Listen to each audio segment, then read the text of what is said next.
गढ़वा जान मोहम्मद अबड़ो जी रिपोर्ट मुताबिक जाम नवाज अली में द सिटीज़ फाउंडेशन स्कूल जी इफ्तिताही तकरीब सोशल समाजी अगवान जाम नफ़ीस अली खान स्कूल में केक काटे इफ्तिदा कयो ऐं स्कूली दौरो कयो। इन मौक़े ते जाम नफ़ीस अली खान चयो त द सिटीज़न फाउंडेशन स्कूल खोलण सां हितां घटि आमदनी ऐं मज़दूर तबिके सां तालुक़ रखंदड़ खे फ़ाइदो थींदो, जिन खे मुफ़्त में सुठी तरबियत सां तालीम हासिल करण में आसानी थींदी।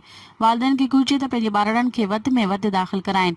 इन मौक़े ते द सिटी फाउंडेशन स्कूल जे एरिया कंप्लेंस जे मैनेजर मोहम्मद इकबाल ब्रीफिंग ॾींदे चयो त हीउ school the City Foundation School में नर्सरी खां शुरू कयो वियो आहे, जंहिंमें शागिर्दनि ऐं शागिर्दियाणियुनि खे तालीम स्कूली ड्रेस फराहम कयो वेंदो। बाद में बिल्डिंग तामीर कराए ॿियनि क्लासनि जी दाख़िला कई वेंदी। हुन चयो त द सिटी फाउंडेशन जा पूरे पाकिस्तान में स्कूल हलंदड़ आहिनि।